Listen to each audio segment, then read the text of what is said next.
to Seville. The drive from Lucena to Seville is a journey through central Andalusia. As you follow the highway, the landscape stretches out in golden hues, dotted with quiet towns and grazing sheep. It's a simple, scenic route. Nearing Seville, the land flattens, palm trees appear, and the city skyline with its iconic Giralda Tower gradually comes into view. It's a quick hour and 45 minutes drive, but the transition from serene countryside to Seville's lively energy is striking.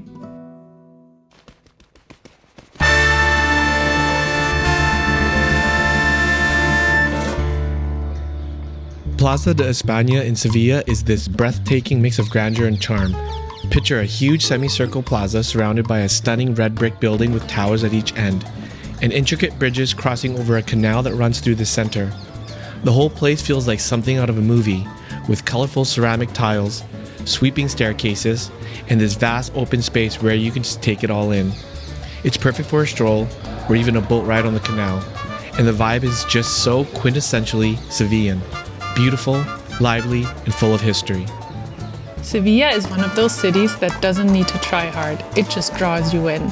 You'll be walking along and suddenly there's this amazing building or a quiet courtyard, and it feels like the city's showing off without even meaning to. The horse-drawn carriages aren't just for show. They're part of the fabric of everyday life, adding to the city's atmosphere. Seville is not about ticking off tourist spots. It's about slowing down, taking it all in, and feeling like you're part of the place, even if you're just visiting. However, when visiting, be aware that Seville is named the frying pan of Europe, because in the summers, the temperatures reach the high 30s. We stayed at Hotel Casa de Indias. It's set in the heart of the city. The building itself dates back centuries and was originally part of the Seville rich commercial past. And in recent years, it's been transformed into a boutique hotel, preserving its historic architecture. Its location near the iconic Setas de Seville is a prime spot for visitors to experience both the city's history and modern flair. And speaking of the Setas de Seville, the Setas de Seville, or Las Setas, which means mushrooms, is one of those spots that catches you by surprise. It's this massive futuristic wooden structure right in the middle of the old town. It's got this funky design that somehow fits perfectly in a city full of ancient cathedrals and Moorish palaces. You can walk around underneath, but the real magic happens when you take the elevator up to the top. The views are unreal. You can see all of Seville laid out before you, from the cathedral to the rooftops of old buildings. It's a perfect place to take in a sunset while you get a new perspective of the city. It feels modern and different, but still totally Seville.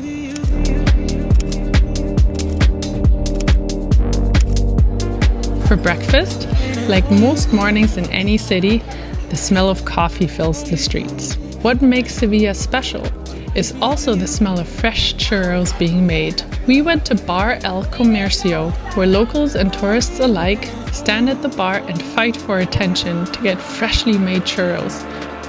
For lunches, Focacino is an Italian sandwich shop we stumbled upon. The focaccia bread was freshly made and the beautifully imported deli meats made the sandwiches perfection. Churras seem to be mentioned a lot. They serve up bocadillos and appetizer cones. The food was good, but for the price, it wouldn't be our first choice. Another great lunch option is El Pinton, perfect for a slow lunch and to escape the heat. We started with a bloody gazpacho to cool us down, then moved onto the grilled artichoke flour and crispy Iberian ham. After siesta, as the evening starts to cool, people start to flood the plazas and streets. For dinners, Eslava, a small tapas bar where people spilled out onto the streets. Since we were a walk-up, we ate inside at the bar. We ordered the squid ink and cuttlefish cigar, duck carpaccio, and 3 recommended dishes: the spinach strudel, egg yolk and bolotas cake,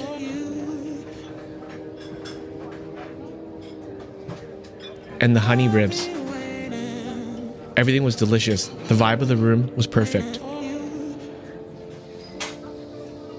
El Ronconcillo, is Sevilla's oldest tapas bar, dating back to 1670. It's got this authentic old school vibe and bustling atmosphere.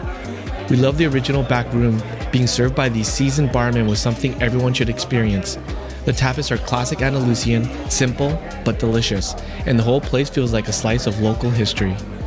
El Traga is a modern twist on traditional Andalusian cuisine, offering a more upscale dining experience. We had the red shrimp croquettes, the shrimp aguachile with green apple jelly, which was a flavor explosion, and the roasted Iberian loin with the Ras El Hanout sauce. To finish, we had the deconstructed cheesecake. For a special treat, we ate at a highly recommended artisan ice cream shop, Creme, a perfect way to end a hot, hot day. Heading back to the hotel, we were greeted by the lively bars and light show of the setas. This morning, we decided to start at the Royal Palace. Yes. What's the official name, Katerina? Real Alcazar. We are waiting for our time slot, which all the monuments have. Yeah.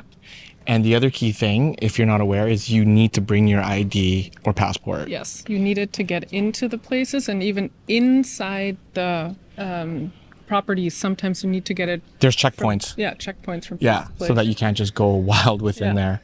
So because sometimes in the monuments, there's different tiers. Yeah. So you can see the palace and then the side castles and then the side gardens and then the side palaces. Yeah. So depending on your ticket level, you will have to revalidate who you are. And our tickets here actually have our full names on them. It's pretty wild. The Real Alcazar in Seville is a historic palace known for its blend of Moorish and Renaissance architectural styles.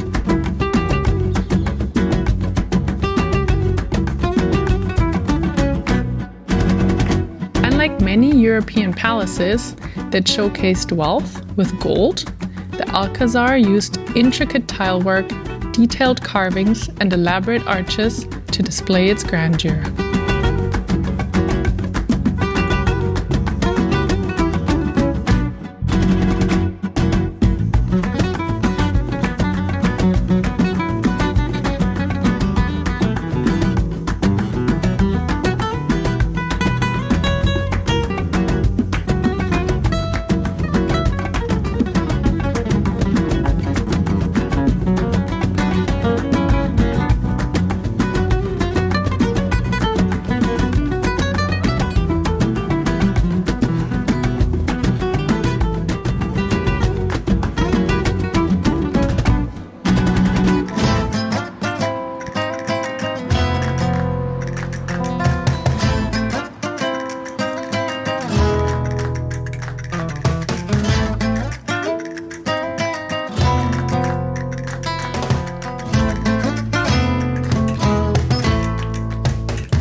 Well, this was supposed to be an epic cinematic sequence at the Plaza de Toros, but unfortunately, they're closed right now because they're building a stage on the inside.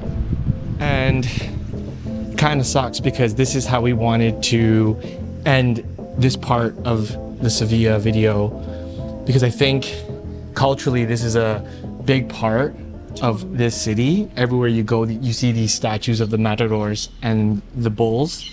And even though there wasn't going to be any bullfighting, because that usually starts at the end of September, I think there was going to be some really grand views in this stadium that's been around for a long time. And I had set up this really cool sequence, but hopefully I can keep that in the bag and we'll have to come back to Sevilla and show it off again. And these things just happen. They do, yeah.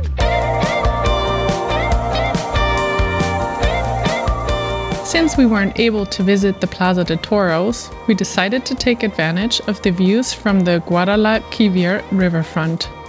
A beautiful boardwalk with stunning views and the perfect place for a sundowner drink.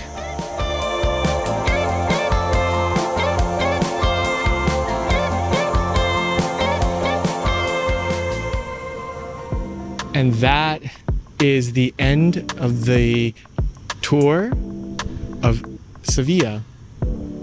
What a beautiful city. I just said that to you. Like, it's stunning. It's definitely exceeded all my expectations. I didn't really have any expectations. My only other reference for another big city in Spain was Barcelona, but this city is really beautiful. You can feel a lot of like tradition here, but a lot of new as well. And we've only seen a fraction of it. I can't even imagine what all the other neighborhoods will look like. Yeah, I mean, I think I said it earlier that Cordoba felt like a big city, and now looking back, Cordoba does not feel like a big city comparatively to Sevilla, because to me, Sevilla feels more in line with like a Berlin, for example. We didn't get to explore nearly enough of all the different neighborhoods. I mean, we always keep saying we're going to come back. Like, there's a few things that we haven't seen or couldn't do. Like the Plaza de Toros. Yeah, and just because I love the vibe of the city, I would come back. Yeah, a bit more of a food tour, because the food scene here is also really cool, which we didn't explore enough. We did a lot of the tapas, and we probably showed you a lot of the tapas stuff, but they have a lot of really fine cooking here as well. And right now we are on the bridge that connects the main Sevilla side, the central side, with the other side, which is the neighborhood of Triana. Yeah, is right here. which is, from what I understand, really hip and cool, and a lot of locals hang out there. Lots of like bars on the waterfront. There's just so much to discover here. So that's it for this leg. We're moving on. We are going to head out for dinner now, and then we're heading back to our beautiful hotel, which was the Casa de Indias. Highly recommend it. Right by the Citas de Sevilla, the wooden structure. Right, a little out of the center, but super accessible to everything. Yeah. And a perfect place to hide out, because they have a little roof lounge with a little dipping, plunging pool, which was perfect to escape the heat in the afternoons.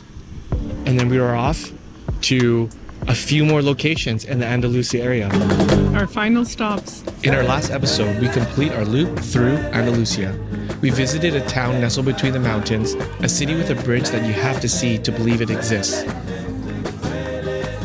And lastly, we ended up where we started, a city that totally caught us off guard.